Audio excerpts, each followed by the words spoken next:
የዓለማዊ ዕውቀት እዚሁ ዓለም ላይ ነው የሚያልቀው የት ዓለም ላይ እዚሁ ዱንያ ላይ ዓለማዊ ዕውቀት وما أدراك ما ዓለማዊ ዕውቀት እዚሁ ዓለም ላይ ያልቃል በቃ ሰውየው ዶክተር ነው ፕሮፌሰር ነው የሰቀለ ነው በቃ ነቀናቂ ነው ሳይንቲስት ነው ብትለው ወላሂ ثم والله ሲሞት ምን ነው የሚባለው አስክሬን ዛሬ ሰዎች ዒልም የማይከታተሉት ለምንድን ነው ኢባዳ ጥፍትና ያጣ ነው ለምንድን ነው ካልክ ወላሂ ቲክቶክ መንደር ያለው በሳም ይሄ ሚዲያ ላይ ያለው አፋት ነው ሚዲያ ላይ ያለው በሽታ ነው ወላሂ እዚህ ያለው ቦታ ላይ ስታየው ማንም እንት የሚቆጣጠረው ምናምን የለም በቃ በዛ ትልቅ ደረጃ በቃ አወቀ የውቀት ጥግ የደረሰ ምናምን ይመስላል ምንድነው ያደረገው ጊዜውን የገደለው ስለ አላህ አውቋል የለም ፊቂ ተምሯል የለም ሽሩጡ ሰላት አውቋል መሰረታዊ ነገር በሁሉም በነፍስ ወከፍ ላይ ግዴታ የሚሆን ፈርዱ ዐይን የሆነ ዕውቀት አለ በሁላችንም ላይ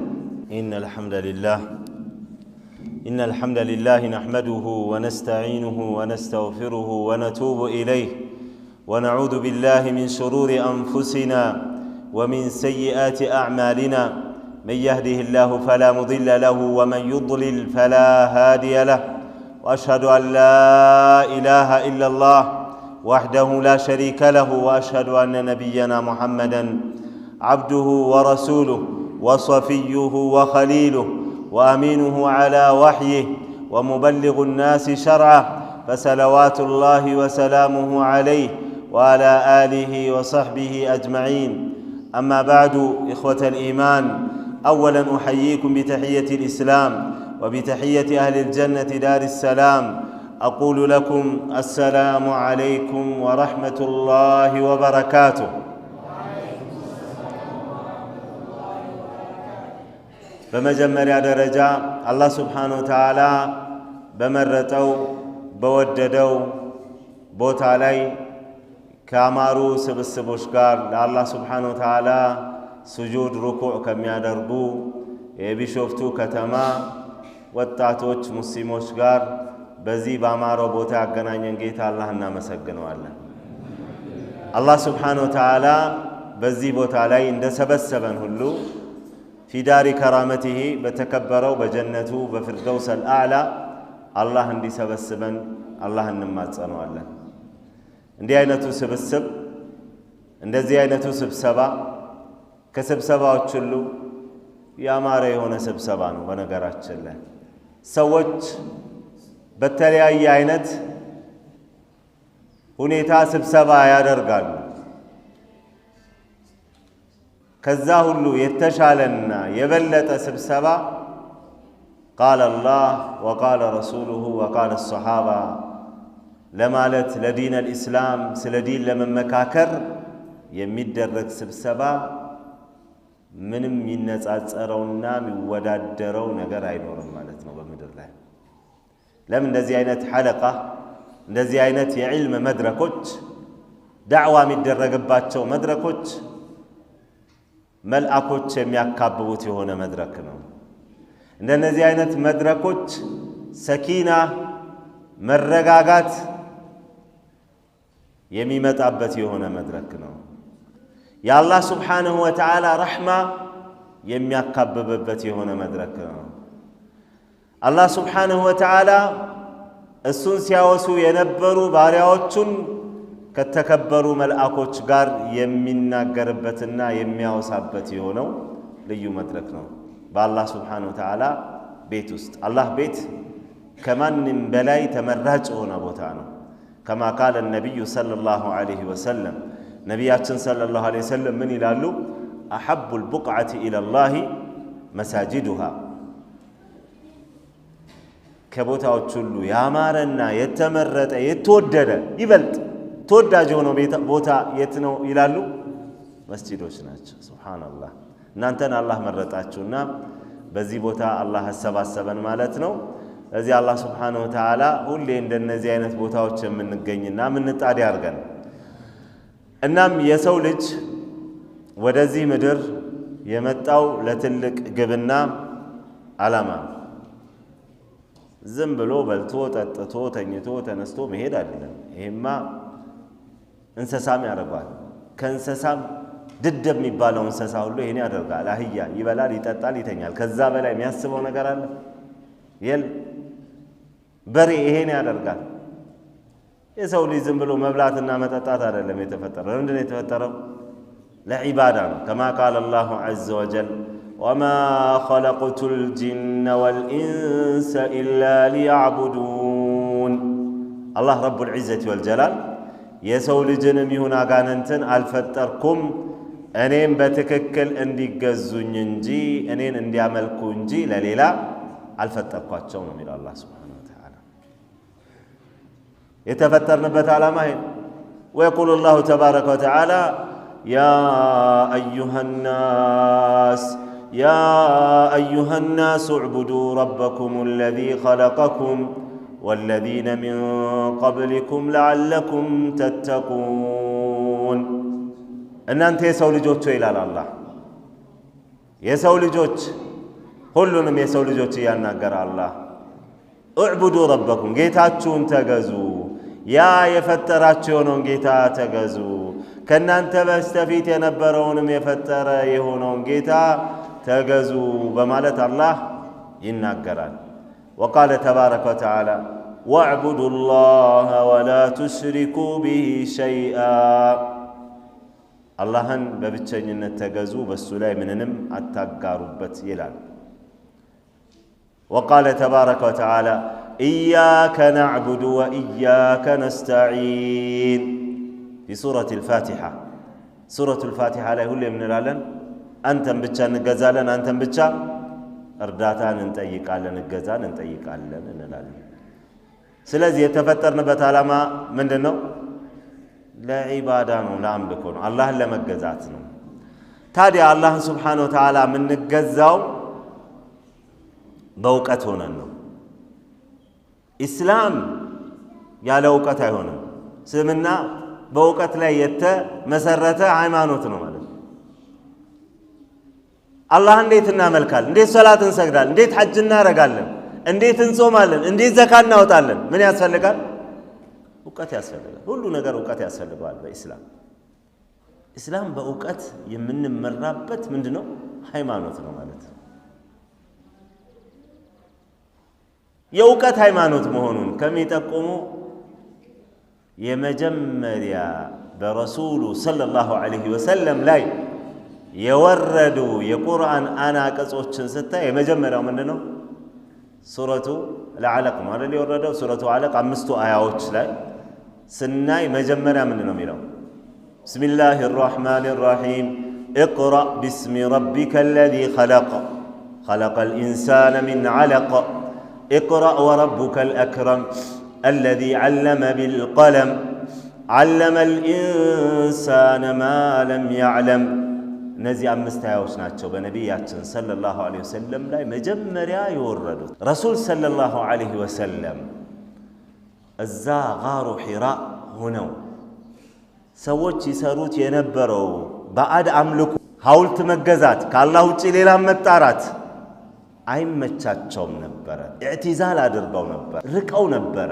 እዛ ዋሻ ውስጥ እያሉ እነዚህ 5 አንቀጾች የመጀመሪያ ወረዱ። اقرأ باسم ربك الذي خلق በጌታ ስም አንብብ ነው የሚለው። ይህ የረሱሉ ሰለላሁ ዐለይሂ ወሰለም ኡማ ምን ይባላል? ኡመቱ ኢቅራ፣ የአንብብ ማህበረሰብ፣ የአንብብ ትውልድ። መጀመሪያ በረሱል ሰለላሁ ዐለይሂ ወሰለም ላይ የወረደው ዋህይ ምንድነው? አንብብ ነው፣ እወቅ ነው፣ አንብብ ነው። አንዱ ዒልማችንን ከምናካብትባቸው ነገሮች አንዱ ማንበብ ነው፣ ማጥናት ነው። አዎ እርግጥ ነው ዒልም የሚገኘው ዝም ብሎ ብቻ በማንበብም አይደለም። ኪታብን ቁጭ ብሎ መቅራት፣ ነቅል ማድረግ ያስፈልጋል። ኢነመል ዒልሙ ቢተዓሉም፣ ቁጭ ብለህ ነቅል በማድረግ በመቅራት ነው እውቀት የሚገኘው። ለምን አንዳንዴ አረብኛ ብቻ ስለቻልክ፣ ቋንቋውን ብቻ ስለቻልክ አንተ ባልሆነ መልኩ ልትረዳ ትችላለህ ማለት ነው፣ ነቅል ከሌለ። ግልጽ ነው አይደል? ዑለማዎች ላይ ቁጭ ብለህ ምንድነው የተፈለገበት፣ ምንድነው ይሄ ነገር የሚለውን በደንብ እያገናዘብክ እያወቅክ ካልመጣ እንደው አገር ልታጠፋ ትችላለህ። መጨረሻ በጣም ከባድ ነው። ዝም ብለህ ብቻ አዎ ይሄ ማንበቡ እንትን ካልክ በኋላ ከዑለማዎች ከወሰድክ በኋላ ንባብ እያደረግክ ማዳበር እስቲንባጥ ማድረግ ያለ ነው። ግን መሰረቱ ከዑለማ ስር ቁጭ ብሎ መቅራት። አብዛኛው ሰው ሁሉ ነገር ላይ አሁን የደረሰ ይመስለዋል። የተጻፈ ነገር ሁሉ ደግሞ ትክክለኛ እውቀት ነው ማለት አይደለም። አንዳንዴ ሁሉ ሹብሃ ማደናገሪያ የሆኑ ነገሮች ሁሉ ምን የሚባሉበት ሁኔታ አለ፣ የሚረጩበት ጊዜ ነን አሁን ያለ ነው አይደለም። ስለዚህ ያንን ሁሉ ምንድነው መጀመሪያ ታማኝ ከሆኑ እውቀታቸው የመጠቀ ከሆኑ ዑለማዎች ስር ቁጭ ብሎ መማር ያስፈልጋል። يقول الإمام الشافعي رحمة الله عليه ዝም ብሎ ብቻ ከኪታብ መውሰድን በሚመለከት ምን ብለዋል? من تعلم من بطون الكتاب ضيع الأحكام። ዝም ብሎ ከኪታብ ብቻ የሚወስድ ሰው አህካምን ያጠፋል ያበላሻል በማለት የተናገሩበት ሁኔታ አለ ማለት ነው። ግልጽ ነው አይደል?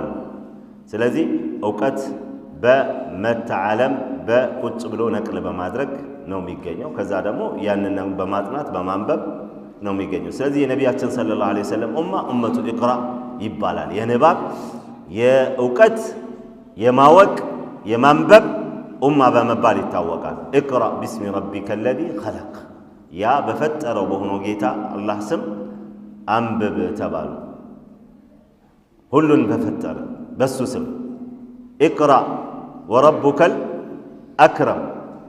ኢቅራ ቢስሚ ረቢከ አለዚ ኸለቅ ኸለቀል ኢንሳነ ሚን ዐለቅ፣ የሰው ልጅን ከረጋ ደም የፈጠረ። የሰው ልጅ መጀመሪያ ኑጥፋ ሆኖ ለ40 ቀን ልክ በሐዲስ ላይ እንደመጣው ይቆያል። የፍጥረት ያፈጣጠር ሂደቱ ሰው ሆኖ በአንዴ ዝም ብሎ አይደለም የሚነሳው አይደል። መጀመሪያ ለ40 ቀን ኑጥፋ ይሆናል፣ ثم يكون علقة፣ ከዛ በኋላ ወደ ረጋ ደም ይለወጣል እያሉ ነብዩ ሰለላሁ ዐለይሂ ወሰለም እንደተናገሩ ከዛ የሰው ልጅ ይሆናል። ከእናቱ ሆድ ሲወጣ ማንም ተምሮ ተመራምሮ ትልቅ ደረጃ ደርሶ የሚወጣ ማንም የለም ማለት ነው። በመማር ነው የሚያገኘው ማለት።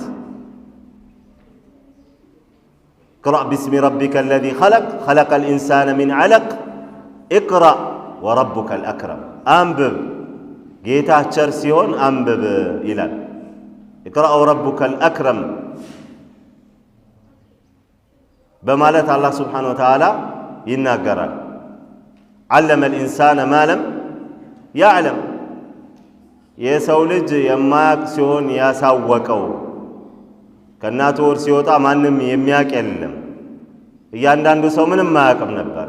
ከዛ በኋላ ነው እውቀትን የሚያዳብረው የሚያካብተው ማለት ነው። ግልጽ ነው። ወላሁ አኽረጀኩም ሚን ቡጡኒ ኡመሃቲኩም ላ ተዕለሙነ ሸይአን፣ አላህ ከእናታችሁ ሆድ ምንም የማታውቁ ስትሆን ወደዚህ ምድር አወጣችሁ ይላል። እናቱ ሆድ ሲወጣ ምንም አያውቅም የሰው ልጅ።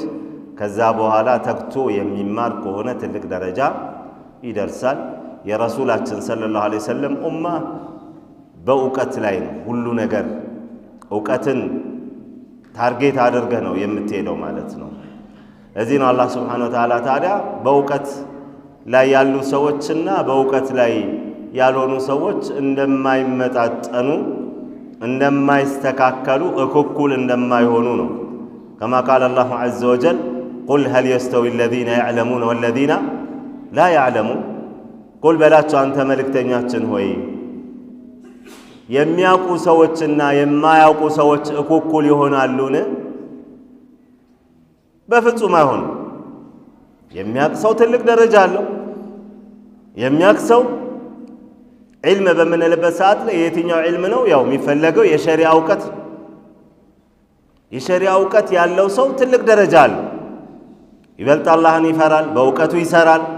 ባይሆን ዝም ብሎ እውቀቱ ለማከማቸት አይደለም፣ ሊሰራበት አውቆ ኡማውን ሊጠቅምበት አውቆ መጀመሪያ ራሱ እውቀትን ሲፈልግ በኢኽላስ ነው መፈለግ ያለበት። በኢኽላስ መፈለግ አለበት። ያለ ኢኽላስ ለምን? ይሄ ኢባዳ ነው፣ ወደ አላህ የሚቃረብበት ለሌላ ለዝናም ለክብርም አይደለም። ጠቃሚ የሆነ እውቀት እንዲሆንለት ማለት ጠቃሚ እሱ ጠቅሞ ሌላውን የሚጠቅም እውቀት እንዲሆን ከተፈለገ ኢኽላሱን አሟልቶ መስራት አለበት። ዓሊም ነው እንዲባል ከሆነ ነገ ቂያማ ቀን እንግዲህ ዒልም ተምሮ የሚመጣ ሰው ይቀርባል። ቂያማ ምድር ላይ እዛ ሰዎች በሚሰባሰቡበት ቦታ ላይ በዛ ሰዓት ላይ ጉዱ ነው የሚፈላው ማለት ነው። ምን ሰርተሃል ሲባል ዒልም ተምሬያለሁ፣ ሰዎች በሌላ ነገር ቢዚ ሲሆኑ እኔ መስአላ በማበጠር በጣም ለፍቼ ነበር ነው የሚለው። ውሸትህን ነው ይባላል። አንተ ይህን ታደርግ የነበረው ሊዩቃል ዓሊም፣ ይህን ታደርግ እኮ የነበረው ለምንድን ነው? ዓሊም ነው ማሻአላህ፣ ሙፍቲ እኮ ነው፣ ጀሊል እኮ ነው፣ ማሻአላህ እኮ ነው፣ መስአላ እኮ አበጣሪ ነው እንዲባልልህ ነበር የፈለግከው። ያ ደግሞ በዱንያ ላይ ተብሎልሃል ተብሎ ወደ እሳት ውሰዱት ተብሎ ወደ እሳት ከሚጎተቱ ሰዎች መካከል አንዱ ምንድን ነው? ዒልምን ለዝና ለክብር በቃ ሰዎች እንዲያከብሩት የዱንያ ጥቅም ፈልጎ ለአላህ ሳይሆን የተማረ ሰው ዒልሙ ምን ይሆንበታል? ጸጸት ይሆንበታል ማለት ነው። አላህ ብሎ ከተማረ ከሰራበት ግን ትልቅ ደረጃ ይወጣል ማለት ነው። እዚህ ያው ዒልማችንን ጥንቃቄ ማድረግ አለብን። ለአላህ ብለን በትጋት በንቃት መከታተል አለብን። ሰለፎቻችንን ስናይ ትጋት ነበራቸው።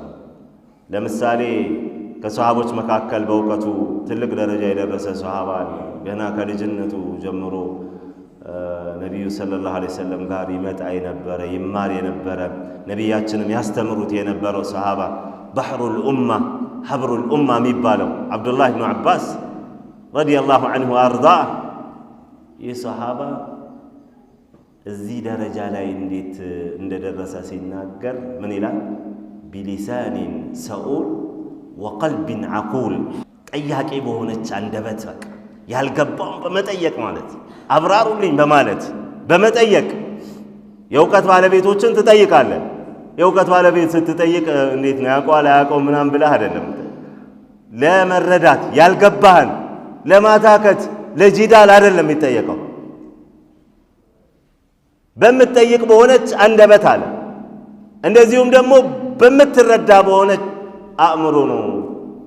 ወቢቀልቢን ዓቁል በማለት አብደላህ ብኑ አባስ ተናግሮ። ስለዚህ እውቀቱን ይፈልጋል ትጋት፣ ንቃት፣ ትኩረት። ብዙ ሰዎች ይመጣሉ እውቀት ላይ ግን ምንድነው የሚመጡት? ዝም ብለው ብቻ ሰው ከበዛ ግር ብሎ ይመጣል። ምንም የያዘው ነገር የለም። 10 ዓመት ተምሯል፣ ምንም ያወቀው ነገር የለም። ኪታቡን ከድኖ ነው የሚያስቀምጠው። ግልጽ ነው። አንድ ቀን ይመጣል፣ አንድ ቀን አይመጣም። በትክክል ትኩረት ሰጥቶ መከታተል አለበት ትልቅ ደረጃ ለመድረስ። እውቀት ያላቸው ሰዎችና እውቀት የሌላቸው እኩል አይደሉም ብለው ቁርአን። እውቀት ያላቸው ሰዎች ትልቅ ደረጃ አላቸው። የርፈዕ ላሁ አለዚነ አመኑ ሚንኩም ወለዚነ ኡቱል ዒልመ ደረጃት። አላህ ስብሓነሁ ወተዓላ ከእናንተ ውስጥ ይላል እነዚያ ያመኑትና የእውቀት ባለቤቶች የሆኑትን በደረጃ ከፍ ያደርጋል ነው የሚለው አላህ ረቡል ዒዘቲ ወልጀላል። ግልጽ ነው አይደል? ስለዚህ ከፍ እንድንል ደረጃችን በትክክል መማር፣ ማወቅ፣ መስራት፣ መትጋት፣ አለማቋረጥ ያስፈልጋል ማለት ነው። ሰዎች እዚሁ ዓለም ላይ ለሚቀር እውቀት ምን ያህል ትጋት ያደርጋሉ? አሁን ዲግሪ የሚባለው ነገር ድሮ በጣም እንደ ትልቅ ታሪክ ነበር የሚታየው አይደል? አሁን ዲግሪ ያለው ሰው እንደ ተራ ነው የሚታየው። በቃ በአሁኑ ሰዓት ዲግሪ ይላል። ማስተርስ ፒኤችዲ ካልሰራ ምን ዋጋ አለው? ስለዚህ ይተጋል፣ ይለፋል ሌሎ ነሃር። አንዳንድ ሰዎች በጣም ይገርመዋል ወላሂ። ቤተሰብ እያለበት እስከ ትልቅ ደረጃ ካልደረስኩኝ የሚል ሰው አለ። ይሄ ሁሉ ይለፋል። ጥሩ ዓለማዊ እውቀት መማር እኮ ጥሩ ነው አይደል? መወዳደር ጥሩ ነው። እሺ ለአኺራስ ምን ተምረሃል? የአኺራ እውቀት የዓለማዊ እውቀት እዚሁ ዓለም ላይ ነው የሚያልቀው። የት ዓለም ላይ? እዚሁ ዱንያ ላይ ዓለማዊ እውቀት። ወማ አድራከ ማ ዓለማዊ እውቀት እዚሁ ዓለም ላይ ያልቃል። በቃ ሰውየው ዶክተር ነው፣ ፕሮፌሰር ነው፣ የሰቀለ ነው፣ በቃ ነቅናቂ ነው፣ ሳይንቲስት ነው ብትለው ወላሂ ሱመ ወላሂ ሲሞት ምንድን ነው የሚባለው? አስክሬን ጀናዛው ወጥቷል ወይ ነው የሚባለው። ፕሮፌሰር ወጥቷል ይባላል። ፕሮፌሰር እንትና ወጣ ይባላል። ጀናዛ አስክሬን ወጥቷል ወይ? ያ ሁሉ ዕውቀቱ እዚሁ ከቀብር አያልፍም። ምናልባት ግን አንድ ሰው ዓለማዊ ዕውቀትም ተምሮ ንያው ጥሩ ከሆነ ሙእሚኖችን ለመጥቀም እስላምን ለመርዳት ከሆነ በንያው ደግሞ የሚያገኘው አጅር አለ። ግልጽ ነው አይደለም? አንተ ማሻአላህ ኢንጂነር ነህ፣ አንቀጥቃጭ ኢንጂነር ምን ታደርጋለህ? መስጂድ በቃ ኡመቱን ለመኻደም እስላማዊ ተቋማትን እኔ ነኝ የምሰራው፣ በሙያ ያገለግላለሁ ለአላህ ብዬ ካለ ይሄ ትልቅ አጅር የሚያገኝበት ነው። ግልጽ ነው አይደል? ስለዚህ ወንድሞች ዕውቀታችንን ሁሌ በትጋት በንቃት መከታተል ያስፈልጋል። ትልቅ ደረጃ እንድንደርስ ማለት ነው። ለምሳሌ ያክል አቡ ሁረይራ ነቢዩ ሰለላሁ ዐለይሂ ወሰለም ጋር የቆየው እኮ ትንሽ ዓመት ነው። በሰባተኛው ዓመተ ሂጅራ እኮ ነው የሰለም አይደል? ነው አይደለም? ከነቢያችን ጋር አይላቀቅም ነበር። አንተ ከዑለማ ስር መሆን አለበት ዕውቀትን ለማዳበር ሁሌ ከዑለማ ስር። አሁን እኮ አብዛኛው ሰው ሐለቀተል ዒልምም እየጠፋ ሐታ ገጠር ያለው ራሱ እንደ ድሮ አይደለም፣ ነሻጣው ቀንሷል ነው የሚባለው አይደል? ዕውቀት የሚሰጥባቸው መድረኮች እየደበዘዙ ሰዎች ደግሞ ዝም ብሎ በራሳቸው እያነበቡ አንዳንዴ እንዳልኩ ያ ያነበቡት ነገር በተሳሳተ መልኩ ሊረዱትም ይችላሉ፣ ይረዱታል።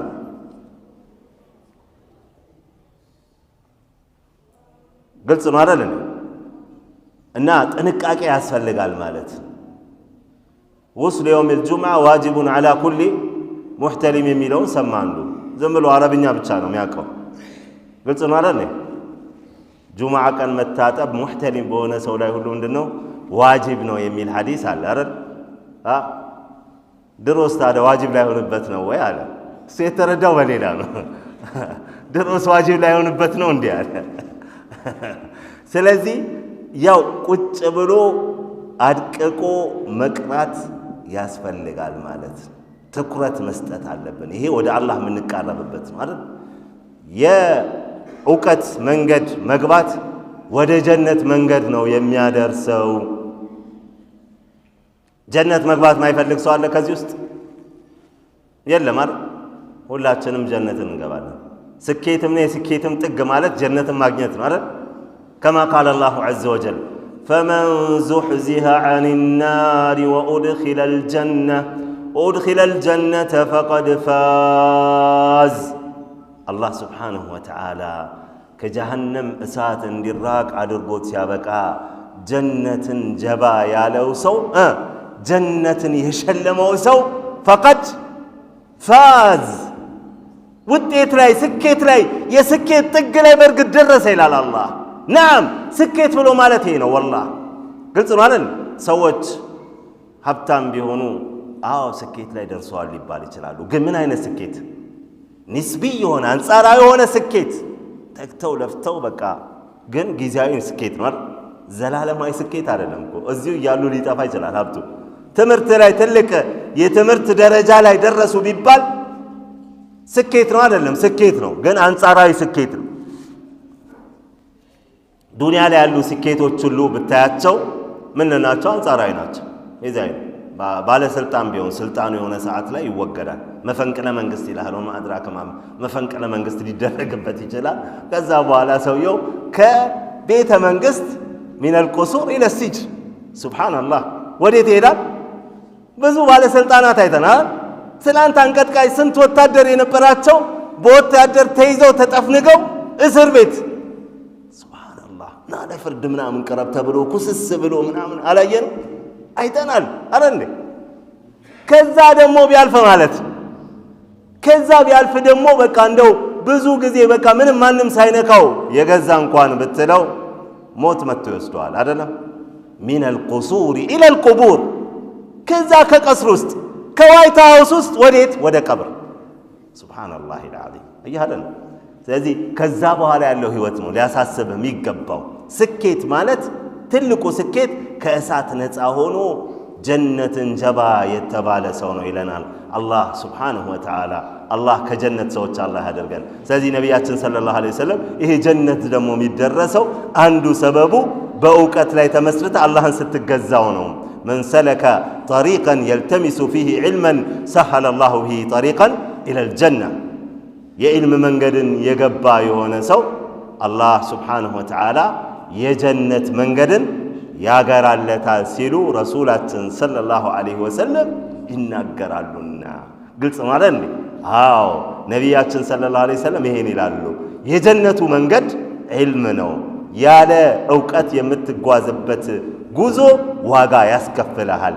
ያለ አዋቂ ሳሚ ንፍጥ ይለቀልቃል እንደሚባለው ማለት ነው። ግልጽ ማለት ነው። ብዙ ሰዎች አሁን አንዳንዴ በጀልና ላይ እናቃለን ብለው ማለት አላህ እንገዛለን ብለው አላህን ሱብሓነሁ ወተዓላ የሚያስቆጣ ነገር ሊሰሩ ይችላሉ፣ ወይም ሸሪዓው ባላዘዘው መልኩ ሊሰሩ ይችላሉ ማለት ነው። ሸይጣን እንደውም ትልቅ ሰዎችን ከሚያሳስትበት በር አንዱ ነው የጃህል በር ነው ተብሏል። ያለ አዋቂነት በር ይጫወትበታል ማለት ነው። እንደዚህ አላደረክም ይለው፣ እንደዚህ አልሰራህም ይለው። ከዛስ በኋላ ወይ የሌለ ነገር እንዲጨምር ያደርገዋል፣ የሌለ ነገር እንዲጨምር ያደርገዋል። እንደዚህ በደንብ አድርገህ እንዲህ መስራት አለብህ ይለዋል። አዋቂ የሆነ ሰው ግን ትክክለኛውን ከመጥፎ ስለሚለይ በእውቀቱ ይሰራል ማለት ነው። ግልጽ ማለት ነው። ስለዚህ በእውቀት ላይ ልዩ ትኩረት ልንሰጥ ይገባናል። በአሁን ሰዓት የዕልም መድረኮች በዝተዋል፣ የሚያስተምሩ ሰዎች በዝተዋል። ሚማርስ የለም፣ ሚማር የለም። ምናልባት ብዙ ቦታ ኪታብ ይጀመራል። ኪታብ የሆነ ኪታብ ሪያዱ ሳሊሒን 40 ይጀመራል። ልክ ሲጀመር የነበሩ ሰዎች የሉ።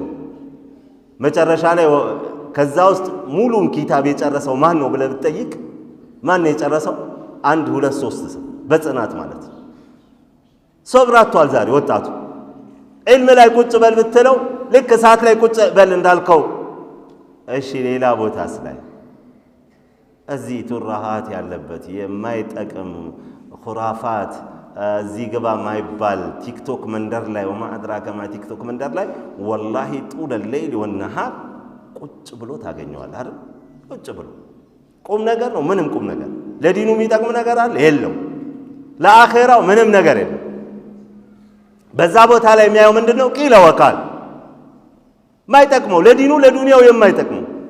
ረሱሉ ሰለላሁ ዐለይሂ ወሰለም ብለዋል፣ ሚን ሑስኒ ልእስላም ልመርኢ ተርኩሁ ማ ላ ያዕኒ። የማይጠቅም ነገር ሙስሊም ምኑ ነው? ይሄ ማይጠቅመው ነገር። አንድ ሰው ተረበ፣ አንተ ምንድነው ያገኘው ነገር? የሆነ ሰው እየተረበ አሁን በቲክቶክ ላይ ቀልደኛ የሚባል በጣም ኮሜዲ ወማድራ ከማ ኮሜዲ የሚባል ሰውዬ ተረበ። እሺ ምን ይሁን? ዛሬ እሱ የተናገረው ብለህ ታያለህ፣ ቁጭ ታረጋለህ፣ ላይክ ታረጋለህ። ሌላው ደግሞ የሆነችዋ ወጣች ራሷን ያኒ መልኳን ምናምኗን ወይ እርቃኗን ትወጣለች፣ የሆነ ነገር ታረጋለች። የዛኔ ሰዎች ቁጭ ብለው ያያሉ። ሱብሃንአላህ ፈሳድ፣ ልባቸው የሚያደንዝ ነገር፣ ልባቸውን ምን የሚያደርግ ነገር። ከዕልም የሚያርቀው እኮ አብዛኛው ይሄ ነው አይደል? ዛሬ ሰዎች ዕልም የማይከታተሉት ለምንድን ነው? ዒባዳ ጥፍትና ያጣ ነው። ለምንድን ነው ካልክ ወላሂ ቲክቶክ መንደር ያለው ግሳንግስ፣ ይሄ ሚዲያ ላይ ያለው አፋት ነው። ሚዲያ ላይ ያለው በሽታ ነው። ወላሂ ሱማ ወላሂ ተመልከተው። ሰዎች ትላንትና ዛሬ እንዴት ናቸው? አዎ የሰለጠነ ይመስለዋል፣ ያደገ ይመስለዋል፣ ግን ምንም የጨመረው ነገር ጊዜውን ነው የገደለው። ሐታ አንዳንድ ሀገራቶች አንዳንድ ፕላትፎርሞችን ዝግ እንዳደረጉ የሰማንበት ሁኔታ አለ። ለምን? ለአገር ስለማይጠቅም። ይሄ እኮ ዓለማዊ የምትላቸው ሰዎች ናቸው።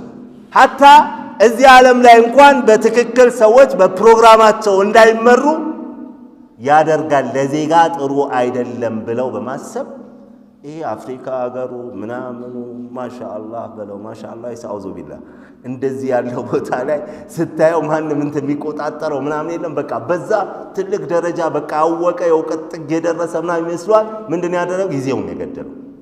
ስለ አላህ አውቋል? የለም። ፊቂ ተምሯል? የለም። ሽሩጡ ሰላት አውቋል? መሰረታዊ ነገር ነው። ዕልም የሚባለው ነገር አንደኛው በሁሉም በነፍስ ወከፍ ላይ ግዴታ የሚሆን ፈርዱ ዐይን የሆነ እውቀት አለ በሁላችንም ላይ። ስለ ፈጣሪ ማወቅ በሁሉም ላይ ግዴታ ነው በመሰረታዊ ደረጃ። ከዛ በተረፈ ደግሞ አሁን ሰላት መስገድ ከሌ ከሰገደ ለከሌ በቋል ይባላል።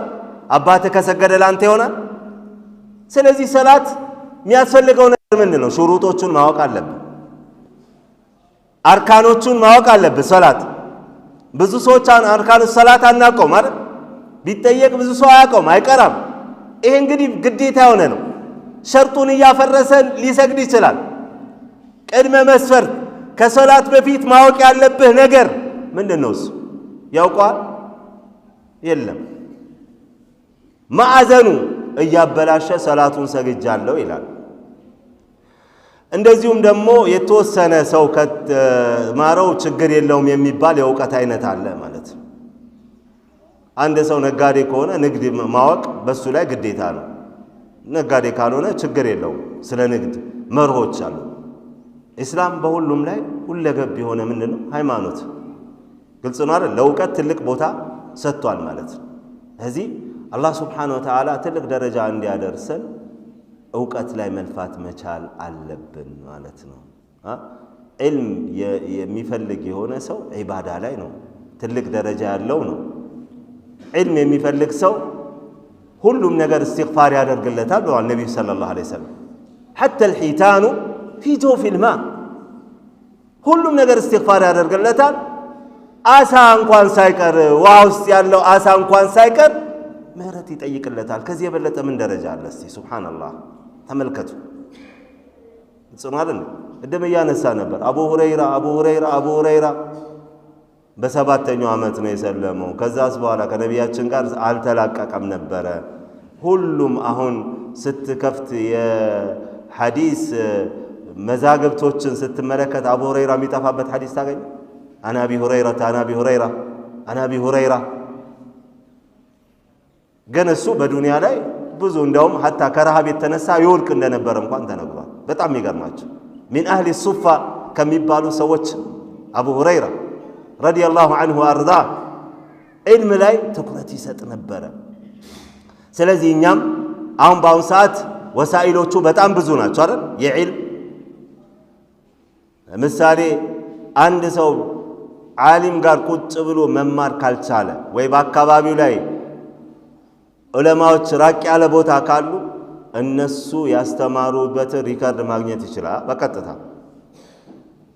ትልልቅ ዑለማዎች ዓለም አቀፋዊ የሆኑ ዑለማዎች ያስተማሩበትን ሁሉንም ኪታባቸውን ማግኘት ትችላለህ።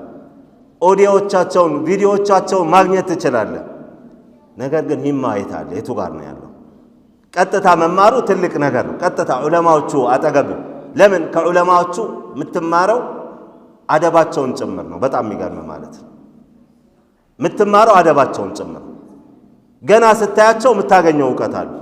ጥንቃቄያቸው፣ ወራቸው፣ ሁኔታቸው ሁሉ እውቀት ነው። በተለይ ዓሊም ረባኒ የሆኑ ዑለማዎች ጋር ስትሄድ ወላሂ ሌላ ድባብ ሌላ ነገር ነው የምታገኘው። ለምሳሌ ያክል ያው በአጋጣሚ በቅርብ ቀን ውስጥ ወደ መምለካ ሄጄ ነበር ለዑምራ። በዛው መዲና ሄጄ ነበር። መዲና ስትገባ ደግሞ በጣም ብዙ ዑለማዎች በጣም የሚገርም ባህር የሆኑ ማለት ነው። ቁጭ ብለው በቃላቸው የሚያነብቡ ሐዲሱን ምኑን ሉጋው ላይ ሁሉ ነገር ላይ ሙተመኪን የሆኑ